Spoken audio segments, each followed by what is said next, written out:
अस्सलाम वालेकुम my dear students. बेटा पिछले लेक्चर में मैंने प्रूव किया आइडियल गैस इक्वेशन। हमने पिछले टाइम जो आइडियल गैस इक्वेशन का प्रूव निकाला PV is equal to NRT, so that was finished.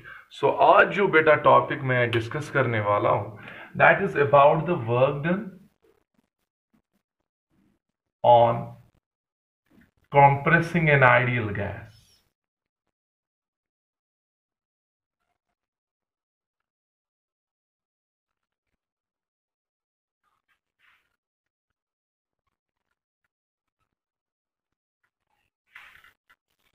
Okay बेटा आज हम ये देखना चाहते हैं कि जब आप एक आइडियल गैस को कंप्रेस करते हो तो उस कंप्रेशन के दौरान जो वर्क होती है वो work done on compressing a gas.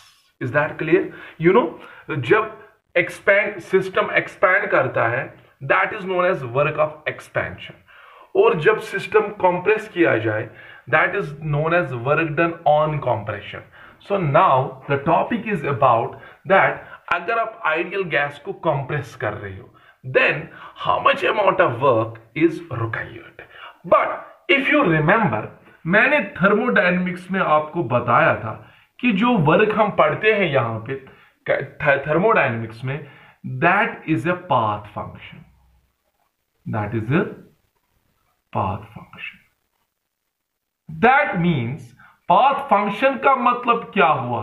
अगर आपको यह देखना है कि मैंने सपोज एक सिस्टम, एक सिलेंडर बेटा लिया है, it is fitted with a piston and inside this cylinder we have an ideal gas. Now मैंने क्या किया बेटा, मैं इस गैस का जो वॉल्यूम है मान लो वो चेंज कर रहा हूं from V1 to V2. So I want to compress the gas from V1 to V2. So obviously यहां जो V1 होगा that would be greater than V2 because this is compression. During compression the final volume must be less than the initial volume. So now मैं ये बताना चाहता हूं कि आपको कितनी वर्क करनी है गैस को कंप्रेस करने के लिए। तो वर्क जो है it is a path function. उसका मतलब क्या हुआ? That means it depends upon the condition. Condition dependent है ये। मैंने थर्मोडायनेमिक्स में एक्सप्लेन किया था कि कंडीशन, ये पाथ का मतलब क्या हुआ? Path actually means condition. Under what condition the particular process happens. So now आप गैस को दो वेज में कंप्रेस कर सकते हो। पहली कंडीशन बेटा अगर आप लोगे, आप गैस को कंप्रेस कर सकते हो एट कांस्टेंट टेम्परेचर। ठीक है बेटा, मैं गैस को कंप्रेस कर रहा हूं लेकिन मैं ऐसे कंप्रेस करूंगा कि सिस्टम को I will kept it at constant temperature. Usually we call it as isothermal. Now दूसरे में एक और कंडीशन में लगा सकता हूं, I can compress the gas under a condition that is what? At constant pressure. So बेटा आप गैस को, आइडियल गैस को कंप्रेस करने के दौरान आप दो कंडीशंस के तहत कंप्रेस कर सकते हो। Either you can keep the constant temperature fixed और you can fix the pressure. So but when you fix the temperature and और when you fix the pressure, then in both the cases the amount of work done is not same. क्यों? क्योंकि work done जो होती है, thermodynamic work जो है that is condition dependent. That is what? Condition dependent. Under what condition the work is done, उस पे भी अमाउंट ऑफ वर्क डिपेंड करता है। तो इसका मतलब क्या हुआ? आप गैस को कंप्रेस करो from V1 to V2 under constant temperature, आप गैस को कंप्रेस करो from V1 to V2 under constant temperature. In these two cases the amount of work done is not same. Is that clear? Now पहला बेटा जो constant temperature का case है उसमें हम वर्क निकालेंगे। थर्मोडायनेमिक्स में मैंने आपको समझाया था जनरल फॉर्मूला जो वर्क की है वो कैसे है। What is work in general formula? The general formula of thermodynamic work is when you integrate pressure with respect to the volume. So integration of PdV, whereas the volume changes from V1 to V2. This is the general formula for the thermodynamic work. जिसको देखना हो वो thermodynamics के lectures को देखे, किसी को miss हुआ हो तो वहां पे मैंने एक्सप्लेन किया है कि general formula for any type of work, thermodynamic work is integral of PDV. Now you know volume of the gas is changing from V1 to V2. Now हमने क्या कांस्टेंट रखा है बेटा? टेम्परेचर. और ये जो गैस है ये कौन सा गैस है? Ideal. So let us apply ideal gas equation. PV is equal to nRT. You know this is an ideal gas equation. Now मैं क्या कर रहा हूं, यहां पर क्या कंडीशन है? टेम्परेचर कांस्टेंट है ना. सो ये याद रखोगे आप, जो चीज, जो पैरामीटर कांस्टेंट है तो इक्वेशन को आप उसी में लाओगे. That means P is not constant in the first condition. So what should I do? मैं जो केस कर रहा हूं सॉल्व वो पहला है कांस्टेंट टेम्परेचर का. तो what should I do? I should convert this P into T. Is there any way by which you can convert this P into T? Yes, using ideal gas equation, because we have taken the gas which is ideal one. So बताओ यहां pressure किसके बराबर निकला? N R T divided by V. So बेटा यहां पे substitute कर लेंगे. Integration running from V1 to V2. P I will substitute it here. N R T divided by V dV. Okay. Then आप देखोगे बेटा इसमें क्या क्या चीज कांस्टेंट है. You know number of moles of gas will not change by changing the volume. So N is fixed. Okay, R is gas constant which is also constant. Take it out from the integral. T, it is also constant because this process is happening at the constant temperature. तो अंदर क्या बचा? Integration of dV by V. Limits are running from V1 yes to V2. Now you know आपने integration में मैंने आपको पढ़ाया है that integration of dx divided by x that is known as log of x. Base होती है E. So integration of dV by V वो क्या होगा? log V. क्योंकि यहां पे वो x रेज पर n फॉर्मूला यूज नहीं होती है. याद होगा आपको मैंने बताया था integration of x raised power n dx is x raised power n plus 1 divided by n plus 1. It is applicable for all values of n except n is equal to -1.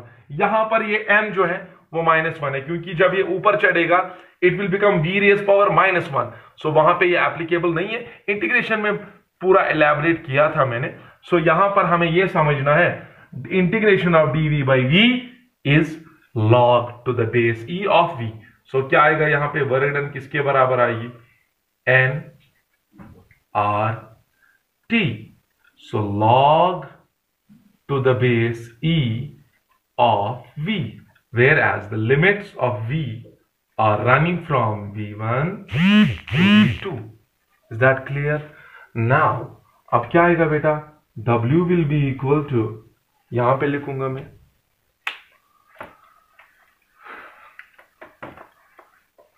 क्या आएगा बेटा?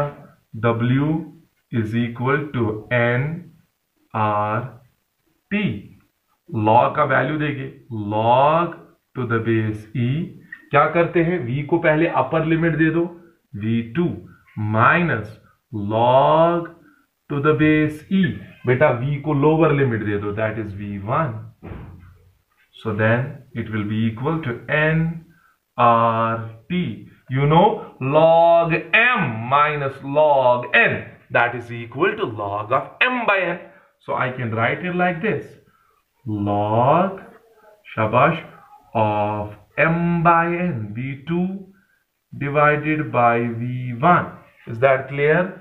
But आपको पता है log to the base E को अगर base change करे, अगर इसकी बेस 10 बनाए तो you must remember log to the base E is equal to 2.303 log to the base 10.